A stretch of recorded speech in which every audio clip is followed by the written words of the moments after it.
You are looking live at Don Callahan at the beach. This is Noon Dish. We are sponsored by Johnny T-Shirt and Congruity. Check them out for all your swag needs at Johnny T-Shirt and all your small to mid-sized business needs at Congruity. Matt at congruityhr.com for that. JohnnyT-Shirt.com for the other. Don Callahan, my friend, how are you doing? You look like you're rather glowing today. I mean, yeah, glowing just because the sun is on my back. But I know a lot of people, the beaches are a thing. As we talked about in prior podcasts, it's not really my thing, but I have been getting my walks in early on the beach and getting some pool time, a little bit of beach time. But, it's good. It's mostly my family has come down to Atlantic Beach, which is actually Tommy's second home. And so I come and join them just to kind of mostly just see them and hang out with them and that sort of thing. So how's everything going in Tommy's world? I know you've been busy. Yeah, I've been a little busy. Football season, of course, ramping up here. I'm trying to do a little baseball work as well. Got to include those guys. Got a trip to Minnesota, taking the family up to see that football game. Went to Chicago and Cleveland. We talked about that. So it's been have not actually gotten to the beach as much as I like to Okay. this year. Just life happens, man, and Yeah. so I envy you. I wish I was sitting beside you. Actually, I would be out there on the other side of that dune, figuring out how to do this with a hot spot. But yeah, can't complain Yeah, for sure. my phone doesn't get great reception out there for whatever reason. So fortunately I have the condo internet that works pretty well. At least Absolutely. cross our fingers. Right now it works pretty well. You need to go down to the Crystal Coast Brewery and get you a My drink. brother I dropped my brother off there the other night. Yeah, So it's never really overly crowded. It's got a decent no. clientele, some We good actually beers. we thought that it was closed, but there was one person in there. It was during the day. He went there to kind of get a late lunch sort of thing and grab some beer sort of thing. So Absolutely. Well, hope you're enjoying that. Let's talk business. This is the Noon Dish. North yes, Carolina's a week away or a week and a day away from starting the 2024 season. First of all, I'm going to get ahead of the curve. Chat MVP from last week, Mr. James Cummings. What do you got to say about that, Don?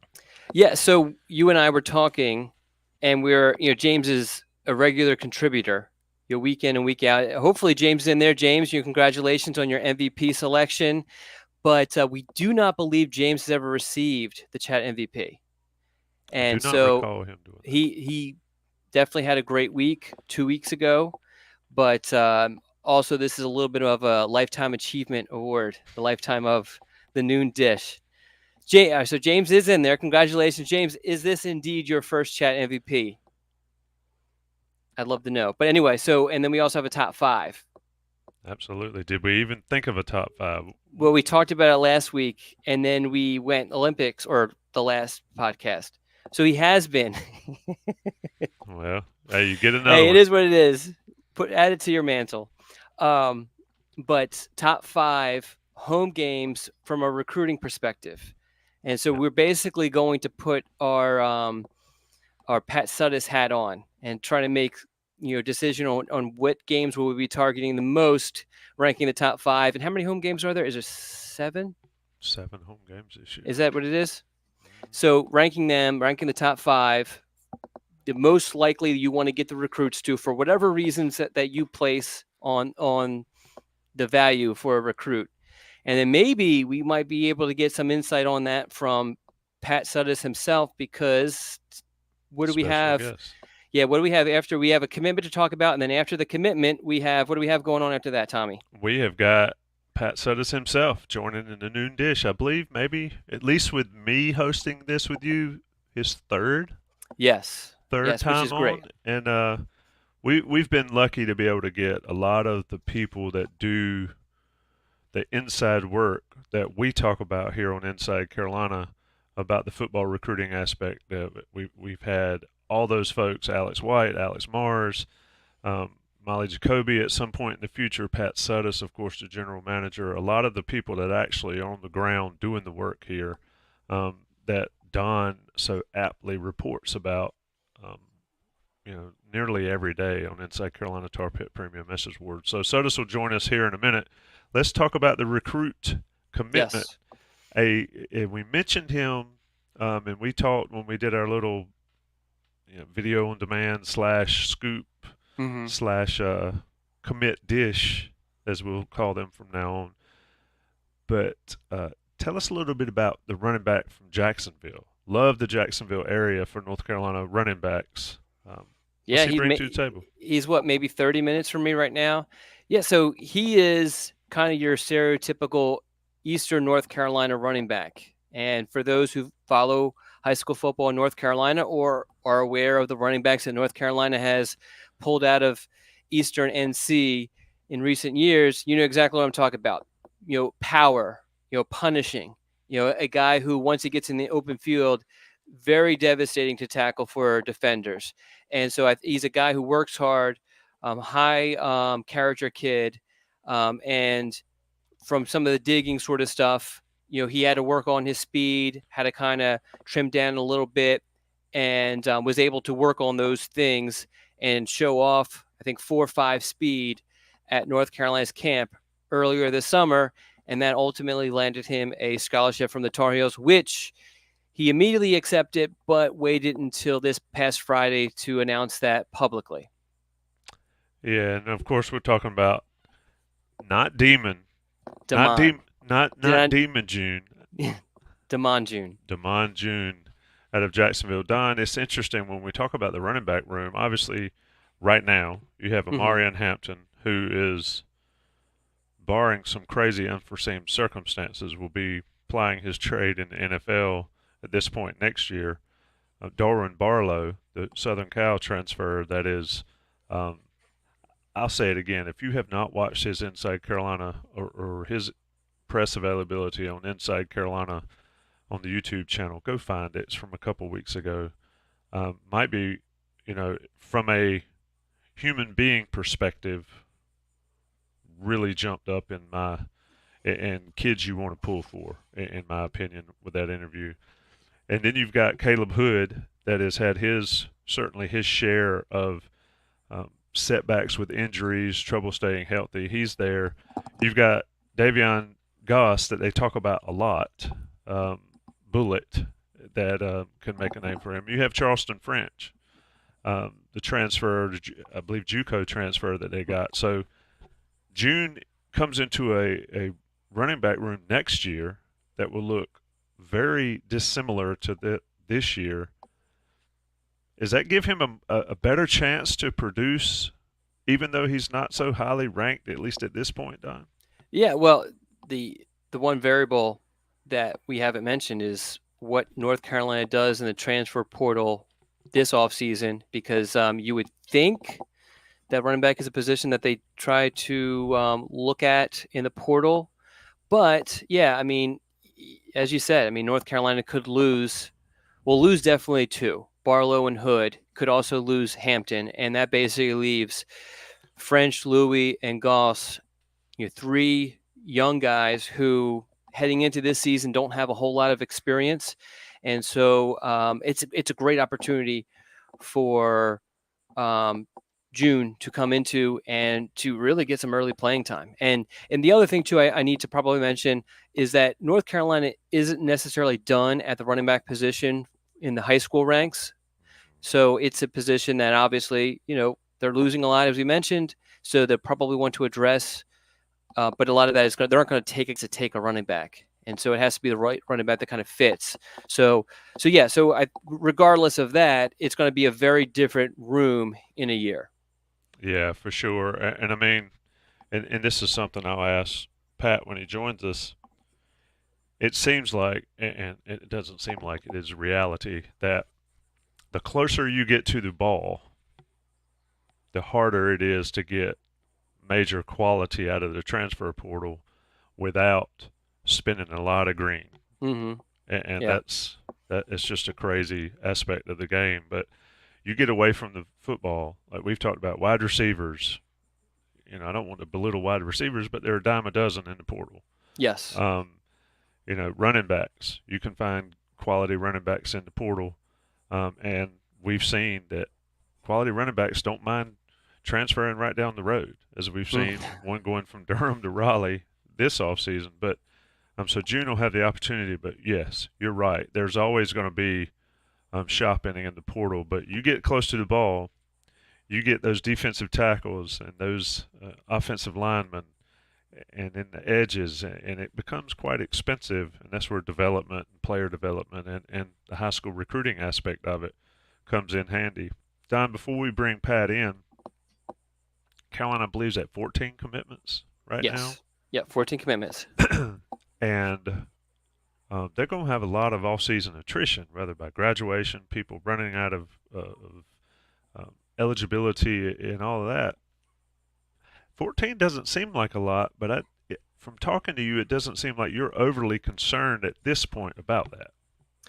Yeah, I think because, one, you have the transfer portal, and so you have the opportunity to obviously add to your roster from that. So it's not like North Carolina is done adding to its roster because, this class is still going, but for the most part, the majority of this class is done. And there are a couple of new offers that actually went out recently. We probably is Pat waiting for us now or no? No, he's not in here yet. I was going to say. Yeah, so North Carolina actually sent out 2 new offers. I don't know if we touched on it, but Braxton Kyle is a defensive tackle for North Gwinnett, who somewhat of a late bloomer, picked up a Georgia offer after North Carolina had offered him. Also picked, I think it was Texas, and there was a couple other schools, interesting schools that offered him recently. But that's a guy that North Carolina is now pursuing. And I think we did touch on him in the prior podcast, but hoping to bring him in. And another guy, a defensive back, Antavius Richardson from, I guess we'll say West Georgia, about a couple hours outside of Atlanta, but he's a South Florida commit, but a guy who has tremendous track times, but plays for a small school. So quarterback is his primary duty, and thus has not been able to show off a lot of what he can do at the cornerback position. He plays defense, but the other problem with that is, one, as I mentioned, quarterbacks is the priority, but two, they don't face a whole lot of teams playing against smaller teams who throw the ball a lot. So he actually has to play linebacker. But he definitely has the tools to play the cornerback position. But he's a guy who has already said, hey, whenever I can make it to Chapel Hill, as soon as I can make it to Chapel Hill, I'm going to visit there this season. So we're not completely done with this class. But to get back to your actual question, is worrying about numbers. Yeah, you have the portal. And then I think also, and this is something really, I don't want to say too much, to be honest, because it's something that I want to get into with Pat a little bit, because obviously he has way more knowledge about North Carolina's thinking and what they want to do. But from what I've gathered from my sources is that the staff obviously plans on hitting the portal hard this offseason. And then also there's going to be attrition, obviously. And I think I counted before we hopped on, and they have 21 seniors. So obviously you lose them. You're going to lose some addition from attrition. But you wonder if it's going to be on the lower side for attrition, because some of the, I'm trying to think of a good way to say, some of the guys that you typically aren't working out, I think a lot of them have already left the roster. There'll be some additional ones, but I just wonder if there's a lot more fat that needs to be cut that hasn't already been cut the prior 2 off seasons. Yeah, it'll be an interesting discussion. We'll bring Pat Suddes in right now. Pat, my friend, welcome to the show. How we doing, guys? We are well. You can see Don's doing really well. Yeah, Don, I want to be wherever you are. Sitting on a sand dune somewhere in Atlantic Beach. Pat, we were just talking there, and you were in the waiting room. I think you could hear a little bit of it, talking about the numbers game, and I sort of titled this show "Managing the Numbers." And of course, this is Pat Suddes, the general manager for North Carolina, in charge of all this. What is the difficulty of managing the numbers with a season going on? I understand it in the off season. We can talk about that, but we're a week out or 8 days out from the season starting. How does that even more complicate managing this stuff, or does it? I wouldn't say complicates it. I think, my role is different. The Coach Brown and the coaching staff right now are trying to figure out who we're going to roll out there from Minnesota and who's going to play this year. I think from my staff side, we're trying to predict a year out. Who are those guys that are going to step up for some of these seniors or juniors that leave early for the NFL, and who are ready to play, and then deciding, okay, if we don't feel great about where we sit there, okay, where do we need to attack the portal from? Which of our high school guys coming in from next year we feel really good about can come in and play as a freshman, which we all know is extremely hard to do. So that's kind of where our head's at, is just constantly evaluating our roster, and we'll continue to do it throughout the season, to predict kind of where we need to not only hit in the portal in December, but just future years, kind of predict out, which that's probably the hardest part. And the most difficult part is, in the past, you were able to kind of predict a couple years out kind of what your roster looks like. Now it's a year-to-year situation. Yeah, Pat, let me take a step back a little bit. The class right now, I know you can't talk about specific recruits, but you have 14 commits. I think Mac kind of talks numbers every now and then as far as like how many, but I'll just say it so you don't have to. 14 commits, which I know you're recruiting additional guys, but if this is what you sign, or even if you add just one or two, it would be the smallest class that North Carolina signed in the internet era. I think the smallest was 18 in the 2014 class, something like that. Yep. How do you feel in general just about what this class looks like for you guys, the high school class? Yeah, no, I feel great about the class so far, and we always knew we were going to sign a smaller class this year, and part of that has to do is because of how confident we are in our last two classes, that we sign really good players. I mean, obviously last year we took 26, and then the previous year, those two combined classes, we feel really good about the future of that, and that's what's enabled us to potentially take a smaller class this year and save room for portal at positions that we're losing a ton of experience. And I think too, it's so easy now to kind of jump the gun and just take players to take players. I think for us, we're going to evaluate and see how these young guys do this season. And then we'll really know, hey, do we have guys to step up into those roles? Do we have a guy to step up into Kamen Rucker's role, a young guy that's going to start to get some burn maybe later in the season? It could be the beginning of the season, it could be middle of the season. You got to constantly evaluate that, kind of where you stand, and because to me, moving forward in college football is all about roster retention.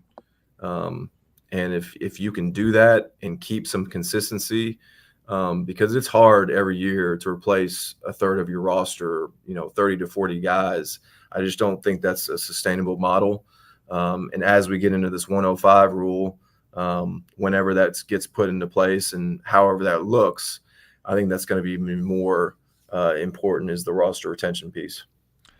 Yeah, and I think we can say North Carolina's been very successful in roster retention. I mean, obviously, a young man went to Ole Miss. That's likely starter, but that's one. And I've talked about on other podcasts, you got teams like Wake Forest and all that are just losing dozens of potential guys. So that brings me sort of my question, Pat, is you mentioned evaluating guys during the season.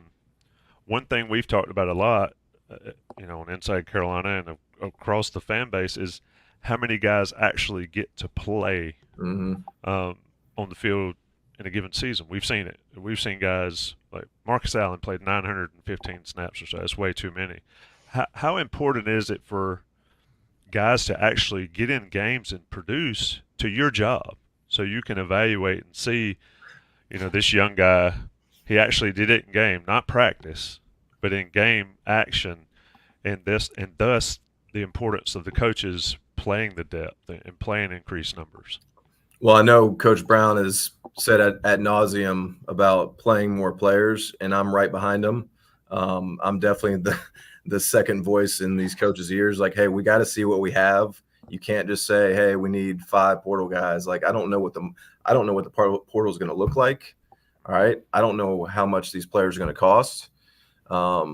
If we're being real, so let's see what we have on our current roster first, and that's why myself, Brian Simmons brings a great eye and has really helped me out on the scouting piece, internal scouting. My staff with Daniel, Julian, and a couple other guys, we kind of look at it from a different view sometimes as the coaches, and sometimes coaches look threw a straw at their position, kind of where it fits. But we can look at it the holistic view of, here's the guys with the traits, the character, everything, and we recruited these guys for a reason.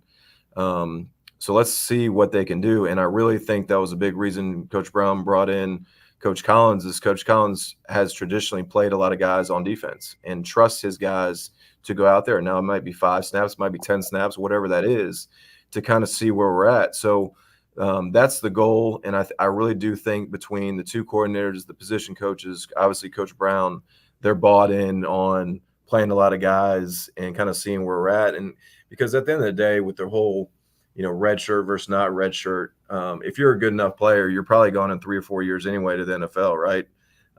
So there's certain positions that are more developmental than others, and it's good to have the red shirt. But if you can play and contribute to the team, whether it's at special teams or 5 to 10 snaps on offense or defense, you're going to get your chance.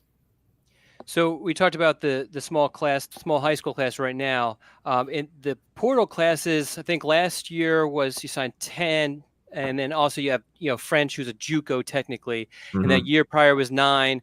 Do you anticipate? I mean, I think the assumption from fans is that number will be much larger this offseason. What's kind of your, and I know a lot of it is you want the season to play out, as you said, but are you anticipating an even larger class of portal guys than compared to the prior 2?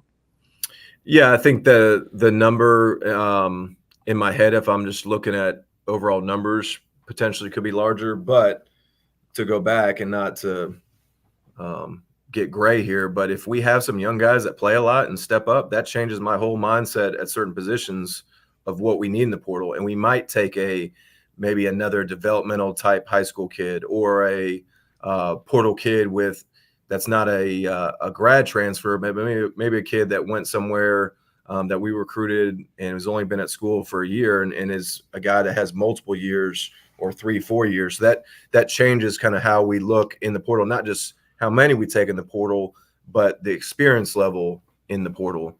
And so that's kind of what we really have to evaluate through the season. But from a numbers standpoint, obviously, the goal is to get to 85. Now that could all change. We don't know how this 105 is going to work. So it doesn't seem to be a lot of answers out there right now of when that's implemented and all that. So, but I don't think that's something we're going to really know about until the spring. Okay. I definitely have questions about the 105. But just to kind of follow up what we're talking about. So the philosophy for you, and you've talked about this before, has not really changed. And you kind of mentioned this in an earlier question where you guys definitely want to build through the high school ranks and just kind of supplement. And how much of that is just the money game with the NIL stuff with the portal compared to the high school NIL stuff? The money piece plays a factor in it. I think we're becoming that NFL motto, so let's just equate it to them. You have the organizations like the Rams that didn't have a first-round draft pick for however many years, and they were just spending a ton of money on free agency, trading away their picks, and that's how they built, and they were able to win a Super Bowl. And then you have other teams that really developed through the draft. The Kansas City Chiefs, I think, come to mind. And that's kind of who we want to be. We want to be able to develop our guys and then supplement with portal guys. And we actually did a self-scout. We're always doing a self-scout. Hey, portal guys we brought in versus guys that we have left. And I think we've been very successful so far in bringing not only good players in the portal, but the right fits. That's been the best thing to see is we're bringing portal guys that not only can play, but are on the leadership committee. That just brings so much value outside of what you see on game days and just the chemistry of the team. And that's a key piece of that moving forward. When you look at developing young guys, like I said earlier, once upon a time, you could be a 3 or 4 year player and finally get to produce. How does the portal aspect of it and the needs of a team and your role sort of put guys on the clock more, younger guys on the clock? Is that a thing? Or is it ultimately up to the coaches to do their job to develop these guys? Yeah, I think from, players have less of patience now, right? That's why they're hitting the portal, but coaches have less patience. And that's why I like working for Coach Brown, is he still understands in our coaching staff, there's a developmental side to this. And some guys, and especially at different positions, look at O-line, D-line. I mean, it might take you 2-3 years to develop in your body.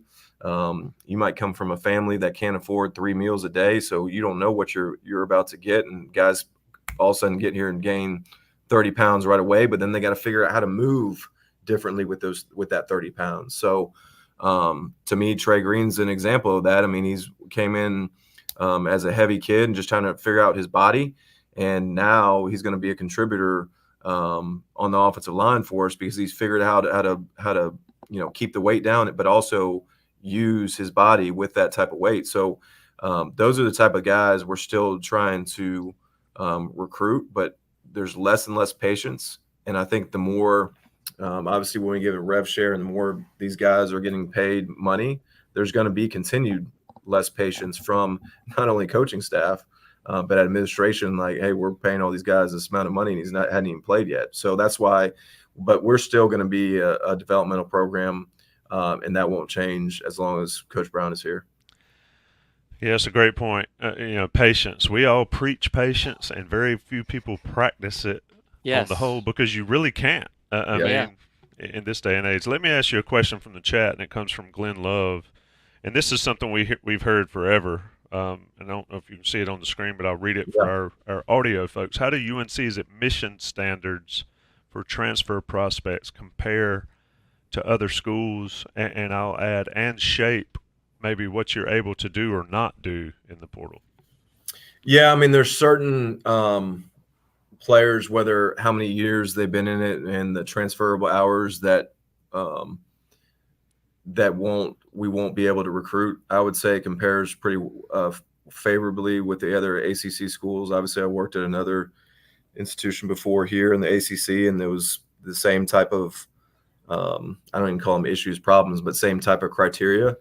So we're strategic in kind of who we target, but I think our admissions staff, our compliance staff, our academic staff has done an unbelievable job in the turnaround of because a kid enters the portal, we try to get them on a visit if we like their film, we try to get their transcript ASAP, then it's got to be worked up by our compliance staff, then it's got to be worked up by admissions department, then it's got to be worked up by the school that they're going into to see how much transferable credit they have.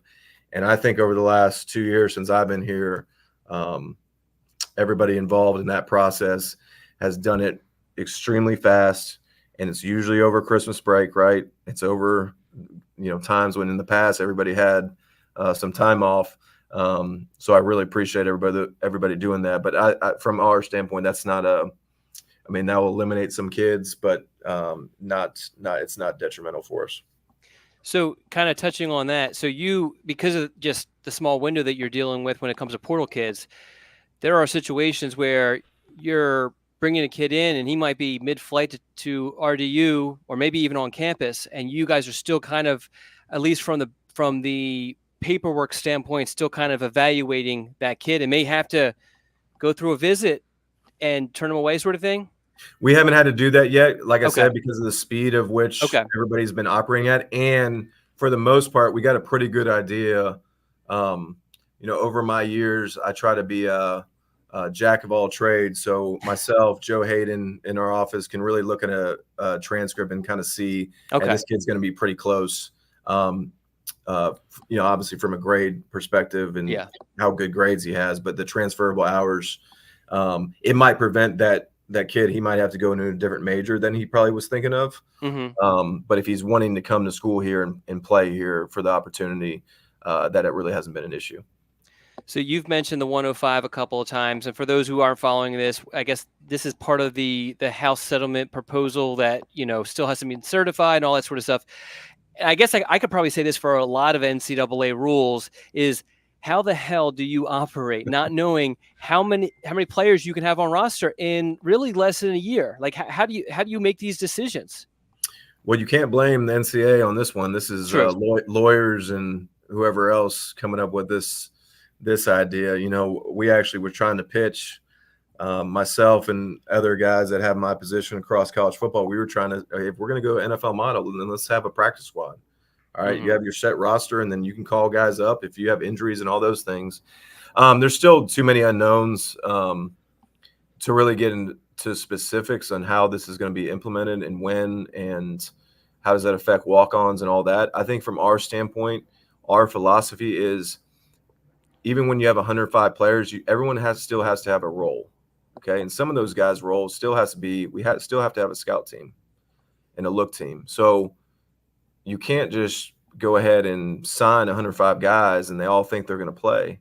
You already have that sort of issue right now. If you do that, you're going to have even more guys hit the portal than ever before because there's going to be even less kids playing. So for us, we're going through different scenarios of what that looks like. I still think there's a tremendous role for walk-ons out there, whether they get put on scholarship or not. I mean, there's roles for those guys. And you've seen, I mean, you just saw British Brooks the other day score 2 touchdowns in a preseason football game. Well, are we not going to take a British Brooks type guy here? So that's we're in the mindset again, the developmental piece in giving those guys a chance. But hopefully we get some guidelines here fast to kind of how this is going to be implemented. And I still, me personally, I find it hard to believe that this is going to be in place by next fall with all the different things that have to go into it. So we'll see kind of where we're at. Yeah, I mean, I agree. There's just so many potential obstacles and all that sort of stuff. So, but essentially, because I think a lot of fans look at this, especially if you're an SEC fan, and you're looking at this, you're like, oh, wow, I can have 105 4-stars on my roster. But the reality is, even for a big school like Alabama or Texas or whatever, they're going to have some guys who are basically walk-ons, but are getting paid, scholarship or whatever sort of thing. Is that what you kind of envision? Correct. Yeah, Okay. it's gonna be. I think it's a double-edged sword. I think, the other side of it is, our goal is obviously getting the playoffs every year. That's making our season longer and longer. Yeah. Now that you have smaller rosters, you need more players ready to play end of season because you're going to be detrimented by injuries playing that amount of games and they're not used to it. On their bodies getting into that, first round, second round, third round, that's when you start to see like you're going to have tremendous depth. Another question from the chat. Preston's a regular here. I'm certainly a diehard Carolina guy. Where do you see college football 10 years from now? I'll cut it down to 5 years. Hell, maybe even months. 1 or 2 years. Yeah. I mean, we talk a lot about sustainability. Mm-hmm. Yeah, I think we have to me, the only way this thing is going to be sustainable is we have to have some sort of players union, collective bargaining on that side. We have to have, and they're talking about it, but we have to have, just like the NFL, a place where agents can register and all the legit agents out there. I think the 5-10 years we're moving towards the NFL model with the fact that kids still have to go to school. So it's never going to be apples to apples. I think I don't think it ever will be, but I think that's where we're headed. And I think the teams, though, that still embrace the holistic student athlete view and keep that still in our peripheral, even though these guys are going to be getting paid and paid well moving forward. I think that's the key in kind of keeping the college football we know and love. And at the end of the day, people complain. They complain about NIL. They complain about transfer portal, but yet the numbers are up as far as eyeballs across the country. So at the end of the day, that's not going away. I mean, you might not like it, but it's here to stay. And those that embrace the change in my world, and I think those that embrace the change as far as fans, you're going to enjoy it more. Yeah, I think college game's still bigger than NFL to me. Whatever you want to call it, college football is something about it. Let me ask you this. This is a discussion that we had a little bit earlier, and my point was the closer you get to the ball, the more money portal players cost. Here's a question from Amatar Hill 2010. There are positions in NFL free agency, such as running back, that great players are undervalued. Are there undervalued positions or market inefficiencies that you've seen in the transfer portal in the last however many years we've been doing this. Yeah, I do think it's similar to NFL. I think there is more value in the running back position. I think obviously that with the guy we got, just because of the different schemes that you run in college football, and um, the next level they tackle a little bit better than this level, obviously. So I think there's still value, but I think running back, linebacker, the values are probably lower than what they should be. And I do think it depends on your scheme. Like if you're, and it's the same way in the NFL, but if you're a single high man-to-man type defense, you're going to spend more money on your corners, right, than your safeties. If you're more of a zone style, get the safeties involved in the pass game and have to be great run defenders as well, they might spend more on the safeties in the middle of your defense. So to me, that has a lot to do with it. But I think your thought on closer to the ball you are, the more money you make is pretty accurate. So there was one other goofy question in here. What is Pat's best recruiting class in NCAA 2025? Which I imagine Pat doesn't have a whole lot of time to play video games, but it got me thinking. Growing up, I did a whole lot of the general manager stuff on the video games. Played a lot of fantasy sports. What about you? Like, I imagine that growing up, that had to be a part of it, your childhood at some degree, or no? I very, very rarely actually played the game. I would get as many, like Madden and Madden. Obviously, I would trade away my whole team, get as many first round picks as I could, and then simulate the season and see where I was at. The only time I really ever played is if I was in like a group of friends that had a tournament or anything like that, we would play. But yeah, I was always interested in the off the field building team. And I tell everybody that's kind of where, when I started on the coaching side, my head was always into the, how you build a roster and how you build a team. So what about like fantasy sports? I know it's different, but there is some sort of elements to putting together a team and trading and drafting and all that sort of stuff. Did you ever get into, and maybe not necessarily football, any sport? Yeah, always was in fantasy baseball, football, huge involved. And before I worked in this space, I could make some good money off of that. Now we can't do that anymore. So we do fantasy NFL for fun. There's no money involved. It's just if you lose, you get a trophy of shame put in your office. That's got a nice little toilet on top of it. So that's kind of the extent of our fantasy football now. Who's the number one pick this year in fantasy football? Because I got a draft, I believe, next week. Yeah, I mean, I won the whole league 2 years ago with Justin Jefferson, and then last year I didn't get to pick him. Luckily for me, playing against him, he got hurt. But to me, that type of guy, I think he's the top guy in my opinion. That's funny stuff. I have one more question for you before we let you go. It's actually our top 5 question for this podcast. And those who are listening or in the chat, submit your top 5. And the question is, top 5 UNC home games from a recruiting perspective, meaning the games that you want to, in order, the games that you want to make sure your recruits are getting to. Are you willing to give out your top 5 home games? I'll give you 5 in no order. Okay, sounds good. That's fair enough. Yeah. So the ACC games and JMU. Let's go. Okay. Fair enough.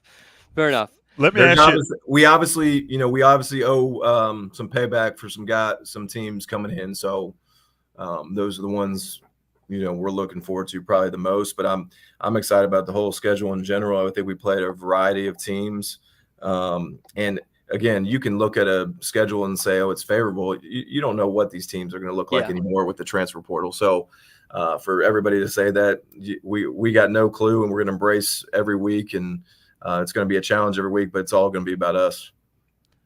Does having one last question on that vein, does having like the big rivalry game late or last, that doesn't seem ideal for recruiting purposes and recruiting visits? I know you got a job to do either way, but it seems like that game in mid-October would be, especially with the December signing period and even moving that up even further, that it would be ideal to have a game like that earlier in the year. Am I wrong there? I think it just depends. I mean, I've experienced kind of all of them. You know, when I was at Texas, obviously that Texas OU is kind of middle season, and that was obviously a great experience for recruits to come to that. I've been in a zillion Iron Bowls, and that's at the end of the year, and we always had that was always a great recruiting tool if you could win, especially at home, for us. So I think you still get a pretty good. Whether they're there or not, just the results of the game can really drive you into that December recruiting period.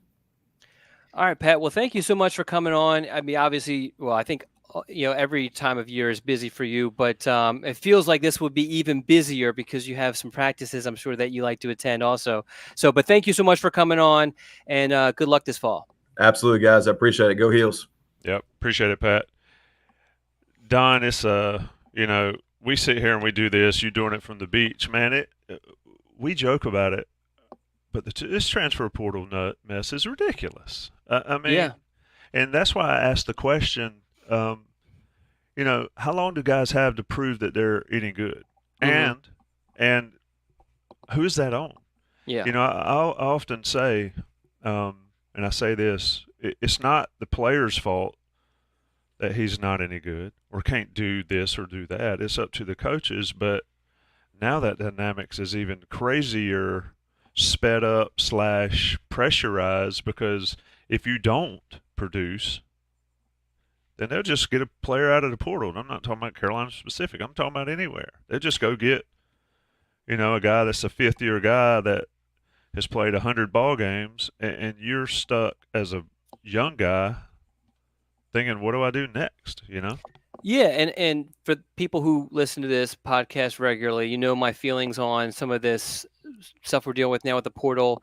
And obviously, I'm in 100% agreement with what Pat said, where is I think that we're going to continue to have issues until there's a player union and the players are able to be at the table making decisions. And I am not all that hopeful that, well, this House agreement could be certified and all that sort of stuff. But I think if you look at it, and I'm not a lawyer, but if you look at it, Tommy's closer to a lawyer than I am.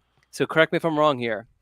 There are the issues with the antitrust that the NCAA has been sued over for the past however many years are going to still kind of creep up with this agreement, and we're still going to have issues until these players are employees and they're able to help kind of make some of these decisions.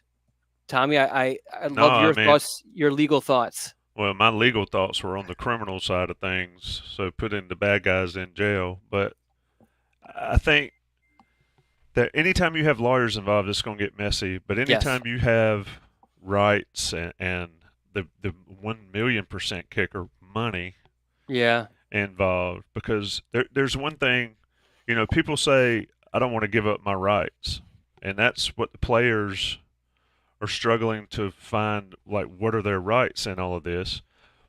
But people don't want to give up their money more than anything. And we've talked about this forever. This is a big, big, big money, $1 million, $1 billion business.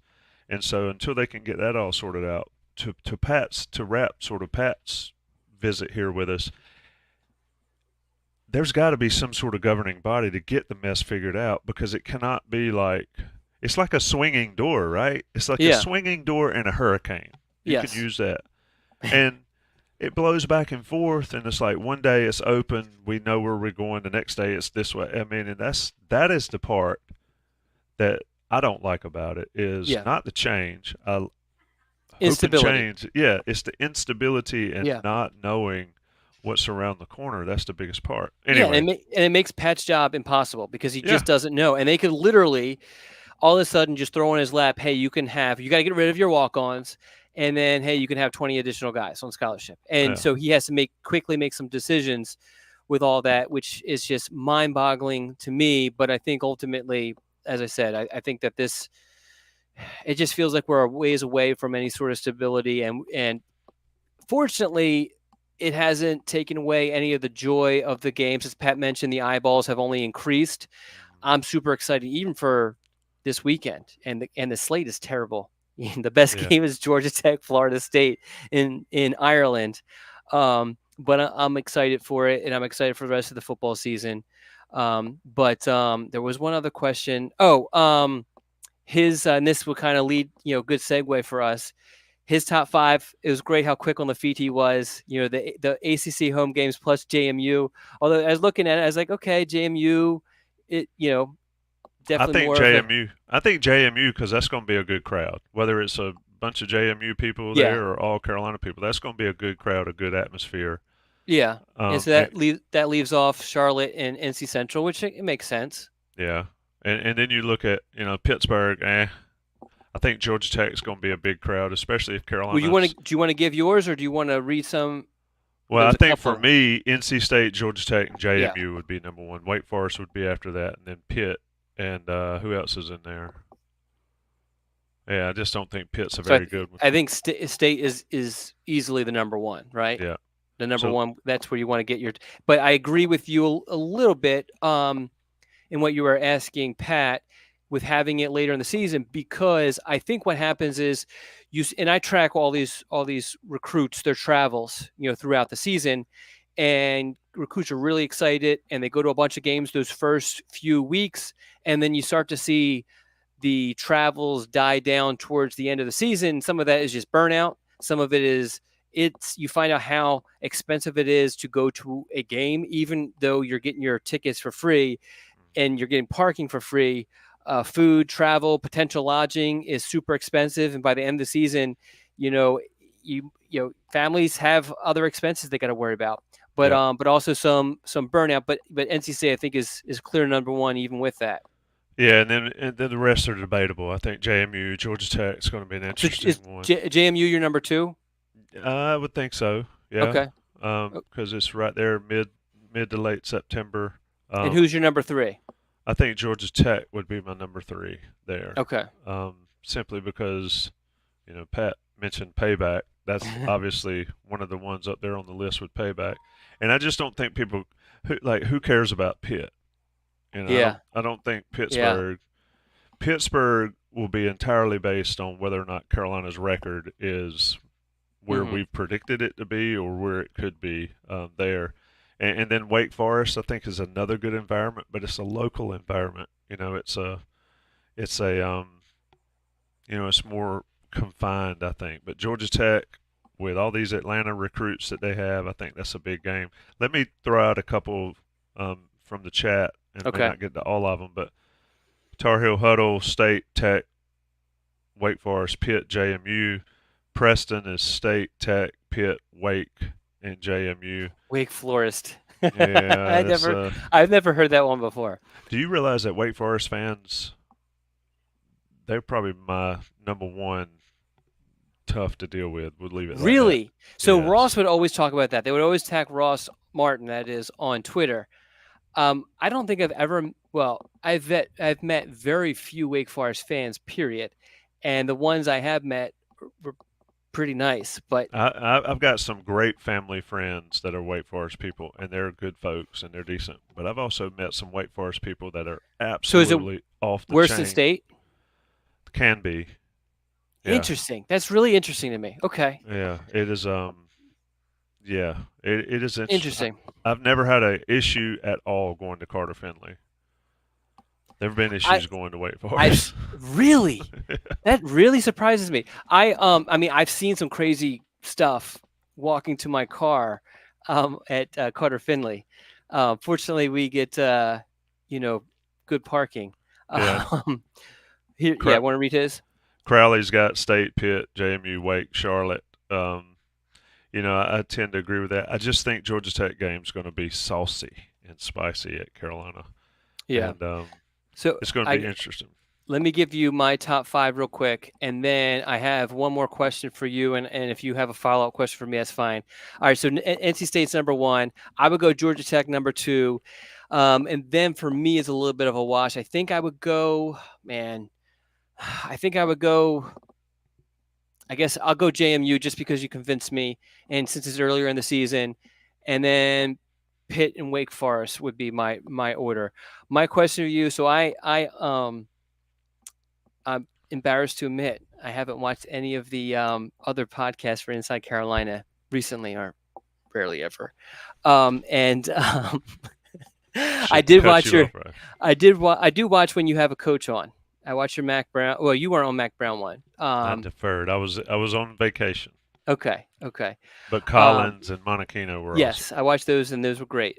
So what is your expectations? The record you have for this upcoming season? I think it's interesting, and we'll have a show that drops tomorrow that we did with a Minnesota beat writer, and literally they are in the same area code as we're talking about Carolina. Is I think the season could be really good if they can beat Minnesota. Mm-hmm. I think I have them 9-3 beating Minnesota, just because I So who are the stuck with three losses? Florida State, Boston College, and Georgia Tech is what I Interesting. had there. Okay. I think if they can beat Minnesota, they can pull 10-2. Now this is all health dependent. I mean, this is a deal where if they have massive injuries, then who knows? And that's the case with every team. But I think 9-3, I think is really the bullseye here. I think 7-5 is, if it's 7-5, North Carolina State better be one of the seven. Um, and it's, even if that's the case, it's not going to be pretty. But I've said Carolina's an 8-win program, and for the most part, they've been that when they've been good. But I just think 9 is a spot. I think the not having Drake May is overblown. Mhm.